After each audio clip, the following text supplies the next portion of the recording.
With the president meeting Asian Pacific leaders in Seattle, the future of jobs and crime in America stay on the front burner. This is the CBS Evening News with Dan Rather in New York and Connie Chung in Seattle. Good evening. Here in Seattle tonight, President Clinton was talking up more U.S. trade with Asian and Pacific leaders when he got a nasty surprise on the home front. The handgun control legislation that looked like a sure winner in the U.S. Congress has been ambushed by the gun lobby. Correspondent Linda Douglas has the story from Washington. In a year when crime has become America's #1 concern and support for gun control is rising, political conditions finally seemed ripe for passage of the so-called Brady Bill, a 5-day waiting period to purchase a handgun. Yet for the bill's namesake, former Reagan Press Secretary Jim Brady, victory seemed again painfully out of reach, as gun control opponents in the Senate blocked a vote with a filibuster against the legislation. There is really no great correlation between gun ownership and crimes. There's a correlation between criminal possession of guns and crimes. It is better to do nothing than do something that will have no useful impact and no useful effect. Brady Bill supporters will try to force a vote late tonight, but with the bill's passage in serious jeopardy, Jim Brady's wife, Sarah, boiled over in frustration. Every day we wait, 65 more people are going to die. I am appalled that they have called upon this filibustering tactic to appease the NRA. I am furious. The Brady Bill is a major feature of President Clinton's crime package. This morning, the Senate passed the rest of the president's crime bill, adding some fierce finishing touches of its own. In addition to 100,000 more police on the street, boot camps for young offenders, and a ban on assault weapons, the death penalty would be applied to 50 more crimes. 3-time offenders would get life in prison without parole, and some juveniles would be tried as adults. But if supporters are unable to end the filibuster against the Brady Bill, the measure will fail yet again, a sign that the legendary political power of the gun lobby, which some thought was fading, is still very much intact. Linda Douglas, CBS News, Capitol Hill. And more turmoil in the U.S. Senate tonight. Oregon's Republican Senator Bob Packwood is reported to be on the verge of resigning in the face of new accusations about possible wrongdoing. And some insiders on Capitol Hill believe that the decision basically already has been made. Let's check into this confusing situation with our chief Washington correspondent, Bob Schieffer, for the latest. Bob? Dan, CBS News has learned Senator Packwood wants to resign his Senate seat, but he wants some assurance that if he does step down, all investigations into his activities will cease, and thus far he has not received those assurances. This comes as an Oregon newspaper, the Oregonian, reports that an investigation has intensified into whether Senator Packwood did political favors for a Japanese company accused of unfair trade practices, and whether that led to the company offering his former wife a job. All the senator's lawyer would say tonight is he's thinking about quitting. The matter is under consideration at this point. No final decision has been made. I think he is seriously looking at all the questions that are before him. The Senate Ethics Committee has been investigating Packwood since 26 women, some of them former employees, accused him of sexual harassment. As the ranking Republican on the Finance Committee, he's been one of the Capitol's most influential senators. But when he fought Ethics Committee efforts to examine his diaries earlier this month, the Senate's senior Democrat said he should resign. Mr. President, none of us is pure or without flaws. But when those flaws damage the institution of the Senate, it is time to have the grace to go. One of Senator Packwood's colleagues said tonight he is convinced that Packwood now does want to go as soon as possible. But he said he just wants some assurance that once he goes, all this will be over. Dan? Bob Schieffer, live on Capitol Hill. Thanks. The Packwood story, of course, is especially big news out here in the Pacific Northwest, the senator's home turf. And it came as President Clinton was here in Seattle talking up more trade with Asian and Pacific countries as the best way to help the U.S. economy and create jobs. White House correspondent Rita Braver reports the president got some unexpected help today in making his argument. It seems symbolic that just as President Clinton began his campaign for a more even trade balance with the Asian Pacific nations, new figures were released today showing that Americans are buying billions more from the Pacific Rim than we're selling them. Of course, we must continue to press the nations to be more open to our products as we are to them. And Mr. Clinton suggested the U.S. should be getting something in return for providing military security in the region. We do not intend to bear the cost of our military presence in Asia and the burdens of regional leadership only to be shut out of the benefits of growth that stability brings. And as difficult as it is for the U.S. to work out its relationship with the whole economic group here, there are also private meetings for the president to sort out problems with individual nations like China. Because of Tiananmen Square and other abuses, the president once criticized George Bush for being too soft on China. But now Mr. Clinton wants more trade with China. And as he met with Chinese President Jiang Zemin, the administration agreed to sell China a sophisticated supercomputer. I think it is an important indication that we are willing to work with them if they will reciprocate across a whole broad range of issues involving human rights, proliferation, and trade. Then there's the delicate Japanese question. Privately, the administration wants Japan to move more quickly to stimulate its own economy and to open markets. Publicly, the president was more than cordial to Prime Minister Hasakawa. And senior administration officials say that the Japanese, along with the U.S., are very concerned about the possibility of a nuclear weapons buildup by the North Koreans and are eager to develop a unified international response. Rita Braver, CBS News, Seattle. Straight ahead on tonight's CBS Evening News, live from New York and Seattle, a look at jobs. First, how some striking airline workers may be watching their jobs fly away. And here on the ground in Seattle, how many workers now define job security for the future.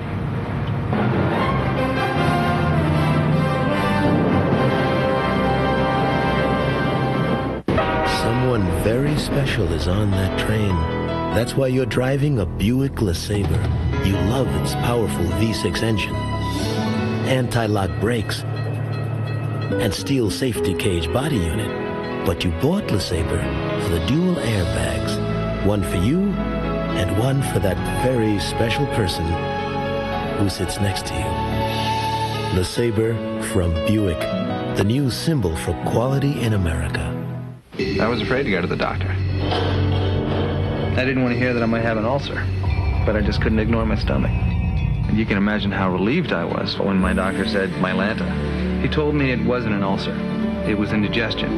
And indigestion like mine needed a strong medicine. Mylanta is strong medicine, strongly recommended. In fact, Mylanta is the antacid doctors recommend most. My doctor said Mylanta. Also available in tablets and now gel caps. Pilots for American Airlines said no. They announced tonight that they will not join a strike by flight attendants. They say they won't join it unless the carrier makes good on a threat to hire permanent replacement workers. In the meantime, this country's biggest airline is struggling tonight to keep at least some of its planes in the air. Correspondent Vicki Mabry has our report. As thousands of American Airlines flight attendants walk picket lines for a second day, hundreds of non-union employees cheered American's president at company headquarters in Fort Worth. We're not opposed to the flight attendants. They're our colleagues and they're our friends. But the fact is, we all have to compete in the airline business. Your job's next! Angry flight attendants shouted back. They can't interview you if you don't fill those qualifications. As applicants line up to fill their slots, you have 2 coffee makers, a water tap located below the work surface there. And replacements undergo accelerated 10-day safety training classes. I don't think it's safe for passengers to get on a plane right now without us. And it's not safe for the 10-day wonders either. Now American has filed a $10 million lawsuit against the flight attendants, charging them with mounting a smear campaign designed to scare passengers and steer business to other carriers. We will simply not tolerate people demeaning this company and our commitment to safety. The only thing we have been saying that could be construed as malicious is that American Airlines is being very unfair to us right now. Many planes are taking off with only cargo and pilots, leaving passengers stranded and scrambling. Can you confirm me on any flight? Flight attendants are demanding improved retirement benefits and pay increases to make up for concessions in previous years. American wants to decrease staffing on flights. Late this afternoon, American's pilots said the strike is effective and announced they will not walk out. The leadership of the APFA have asked the pilots not to engage in a sympathy strike. Meanwhile, there are no new negotiations scheduled as the busiest travel holiday of the year approaches. Vicki Mabry, CBS News, Dallas. A lot of American jobs are at stake at the APEC trade talks here in Seattle because more trade with Asia means more jobs here at home. Just ask the people of this city. As economics correspondent Ray Brady reports, trading here is fast and furious. You're looking at the reason they don't bash the Japanese around here, the Port of Seattle. Every year, those hard-working cranes lift $32 billion worth of goods in and out of here. Nearly all of it trade with Asia. There's a good example of international trade. Longshoreman Jack Block says those containers also carry jobs. One of every 5 jobs in the state depends on trade. They're back uptown in those offices. The facilitators, the brokers, the paper shufflers. Around here, you can't get to Asia fast enough. One reason President Clinton hopes that what's happening here will spread across the country. Already, trade with Asia is 50% greater than across the Atlantic, and it's growing far faster. All that's already creating high-pay, high-tech jobs for this ultrasound maker. The Asian markets are probably growing maybe 20% a year in terms of their demand for ultrasound technology and medical technology in general. Boeing, America's #1 exporter. A third of its new orders for planes now come from Asia. To build the giant new 777, it's even sharing technology with Japan. Are you taking a risk there? Because a lot of people feel that the Japanese want to get into this market. To a certain degree, we are giving them some technical know-how. However, we think we have done that in a very careful way so that we haven't given away our family jewels, as it were. Down on the docks, there's no doubt that rewards outweigh the risks. When the whole economy's down, we just seem to keep percolating along. Economists say that if the U.S. increases its Asian orders 10%, it would create 250,000 new jobs, not just on these docks, but across America. Ray Brady, CBS News, Seattle. Serious new accusations tonight against the U.S. Central Intelligence Agency by a former head of the Drug Enforcement Administration. Judge Robert Bonner has told CBS News correspondent and 60 Minutes co-editor Mike Wallace that back in the 1980s, the CIA helped smuggle a ton of Colombian cocaine into the United States. Judge Bonner says it was part of a CIA undercover operation apparently aimed at infiltrating Colombian drug cartels. CBS News will have more about how the operation allegedly worked this Sunday night with Mike Wallace on 60 Minutes. Stay here with us now for much more of the CBS Evening News, including the latest on a political gunslinger fighting for his own political life.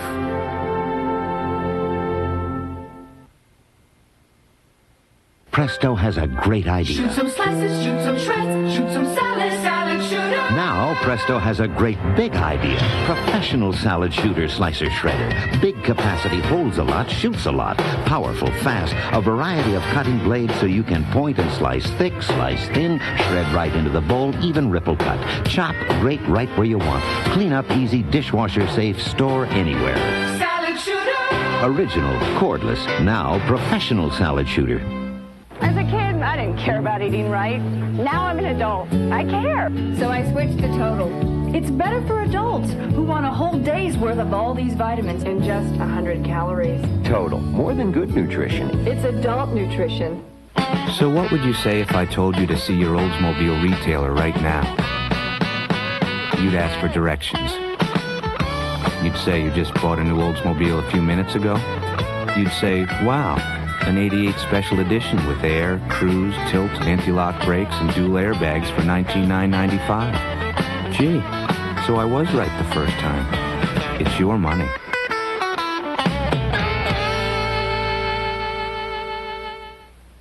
So at Janie's school play, I get this cough. Somebody handed me these Robitussin cough drops. They worked right away, and I could feel those vapors. Robitussin took the spotlight off me and put it where it belonged. Robitussin cough drops from the cough experts. A ton of cocaine was smuggled into the United States of America in cooperation with the CIA? That's exactly what appears to have happened. Sunday. Veteran Republican political strategist Ed Rollins spent another 7 hours today under fire and under oath. Yesterday, it was a federal grand jury looking into possible criminal violations. Today, it was a civil case, a team of lawyers for the Democrats grilling Rollins about possible lawbreaking and dirty tricks in the New Jersey governor's race. CBS News correspondent Eric Ingberg has the latest. Come on. Ed Rollins, once considered among the wiliest of pals, spent the day living a campaign manager's nightmare, under oath and under questioning by his defeated opponents about campaign dirty tricks. Come on, Ed, let's go. The Rollins-run campaign that captured the New Jersey governorship for Christine Todd Whitman was open to charges of foul play when Rollins bragged of a $500,000 payoff to hold the vote down in African-American precincts. It brought federal and state criminal investigations, and today it was a separate federal case, a suit by Democrats to try to overturn the election. We know that the Republicans had a planned strategy, a strategy designed to suppress the Afro-American vote. As the deposition ran into its 7th hour, Republican lawyers rushed to tell reporters that Rollins was recanting in clear, even profane terms. I lied from top to bottom. It was all bullshit. How much clearer can it be? Democrats, unconvinced, said they don't buy Rollins' new story at all, and they won't drop their suit challenging Whitman's election. Rollins testified today that he lied to play up what he called a mind game against James Carville, the Democratic campaign manager who handled New Jersey. That explanation of consultant warfare and consultant ego was termed bizarre by the Democrats. Dan? So, Eric, Rollins' basic defense is he lied. Does this end it pretty much for him? Well, it sort of ends the hopes that the Democrats had that they could make a quick end to this story and perhaps force another election in New Jersey. However, a longer-running Federal Bureau of Investigation is now underway in New Jersey with agents all over the state trying to find anyone who might have been bribed by Republicans. So Rollins faces at least a little bit more trouble in terms of the possibility that those FBI agents will turn up dirt on him. But political consultants here in Washington from both parties are saying that the central question about Ed Rollins has been settled, and that is his career as a campaign manager is over. Eric Ingberg, thanks. As the president focuses on foreign trade here in Seattle, his foreign policy team is coming under attack. When we come back, the Secretary of State talks about trouble spots ahead for the White House.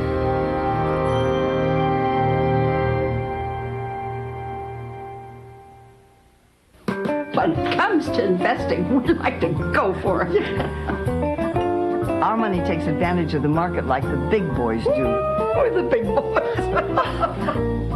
What's our motto? Diversity is the spice of life. Stocks, bonds, money markets. Dreyfus continually stands the market. Here's Dreyfus. Our other motto is never invest on an empty stomach. That's also important. Red Lobster introduces its Big Combo. 4 incredible seafood tastes, just $8.99. But if that's not enough, there's Red Lobster's Bigger Combo.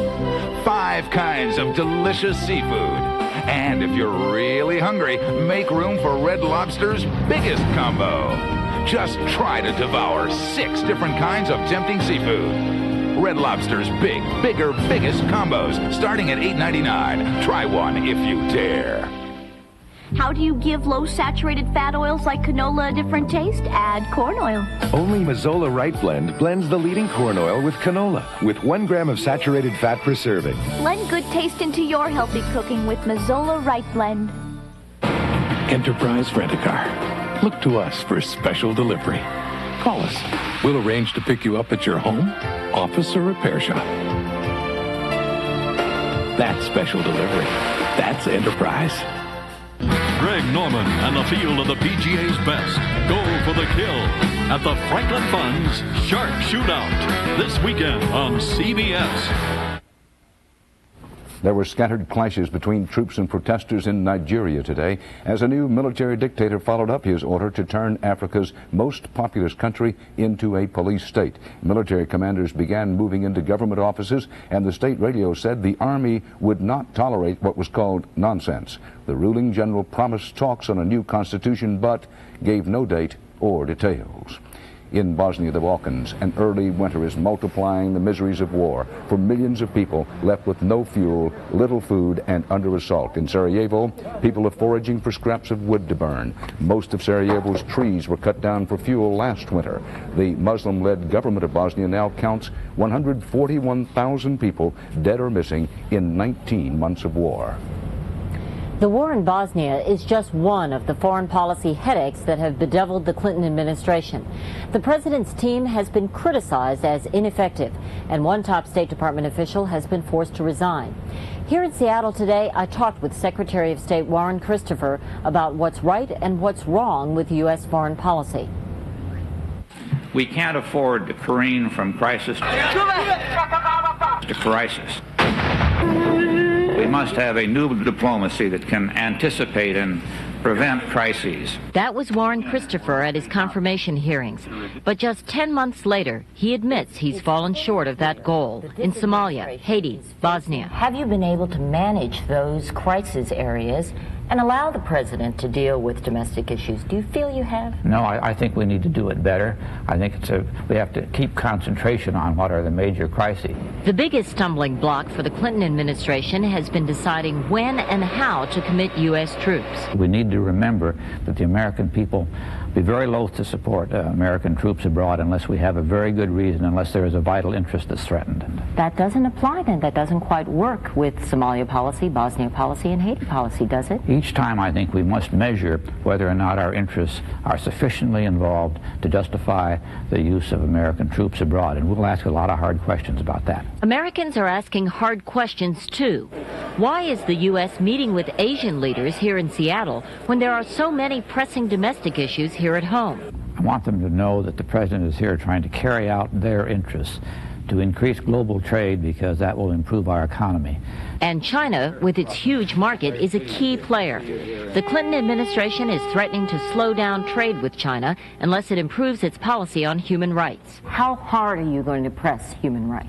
Well, we're going to be telling them that they have to make some progress between now and next June, or we will not be able to renew most favored nations. Is that wise, bearing in mind that you know and you believe that Asia is the market? Well, we can't have a single goal. That's part of the fabric of American foreign policy at the present time. North Korea is also high on the agenda. How hard are you pressing North Korea in terms of preventing nuclear weapon advancement? We want them to accept the kind of international inspection that will ensure us that they're not building a nuclear bomb. Do you think you can get that? We think we're making progress on that front, but we're going to keep insisting on that. But in the meantime, the president's foreign policy team is under fire for what is seen as lack of firm leadership.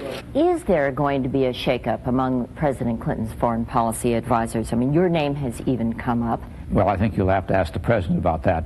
From my standpoint, the team is working very well together. Christopher also pointed to areas of success for U.S. policy in Russia and in the Middle East. He's going back to the Middle East next month to try and get Arab-Israeli talks moving.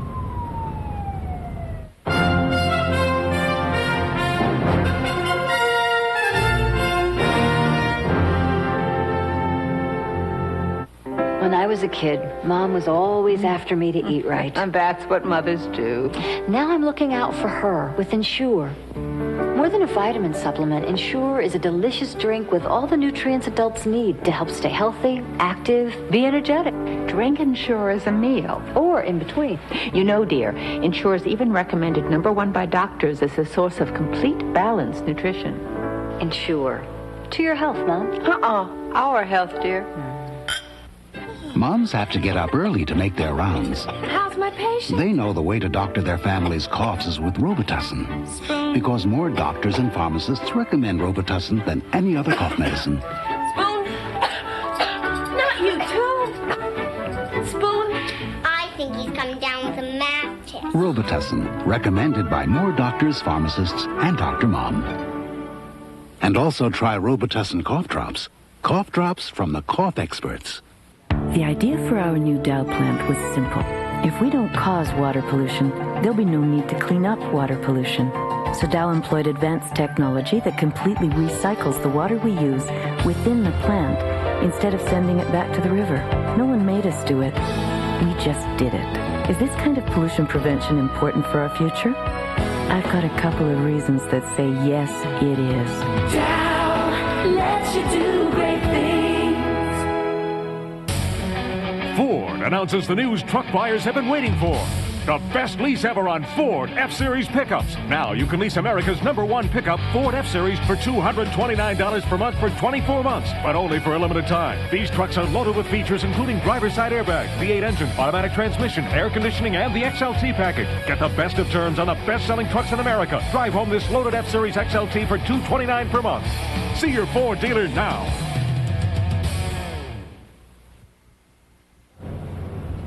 That tower you see behind me is the Space Needle. It was the centerpiece of the 1962 Seattle World's Fair. So this week's International Summit is nothing new. The city is used to playing host to visitors from around the world. And as correspondent John Blackstone reports, the people here are excited about doing it again. The pressure is on Seattle chef Marcus Dunbar. Today, he cooks for President Clinton and a dozen other world leaders. You get a little apprehensive. It's also the day he and wife Patricia are expecting their first child. It's going to be late. It's going to be late. Most first babies are late. But if baby and mealtime come together, the chef may not be cooking. You better say, I'm sorry, I have to go, because, yeah, I'm going to need them all a lot more than Bill Clinton is. It's not just world leaders coming to Seattle. The local orchestra is being led by the conductor of the Beijing Philharmonic. Seattle, as America's outpost in the Northwest, might better be known as the place where Asia begins. Watashi no Oni-san. In Seattle public schools, fourth graders are as likely to learn Japanese as geography. The way we look at it is we want the children to see themselves as global citizens. Hi, how are you doing? Gary Locke. County Executive Gary Locke, whose parents came from China, says Asians and Americans share much. This is an American family. My aunts and uncles grew up to be engineers and architects and doctors, very much believed in the American dream, and that's why they came to America. For more than 30 years, Bill Hewitt's been struggling to keep alive a Native American tourist attraction on an island west of Seattle. On Saturday, President Clinton will host Asia's leaders here. I've had so many miracles in my life that kept this together, but this is a miracle above all miracles. The greatest miracle might be if the weather holds.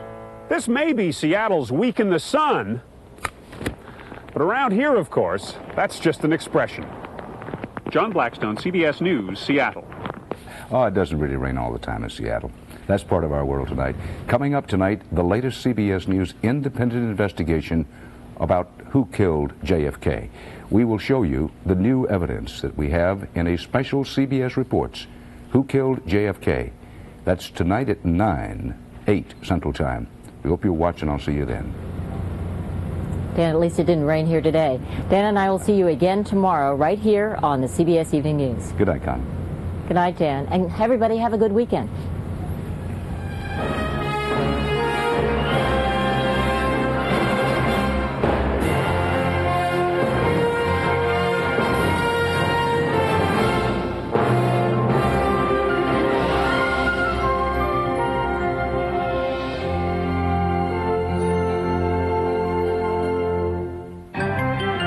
Experience CBS News. This is CBS. Liz Taylor breaks her silence on the Michael Jackson mystery. More of Julia Roberts.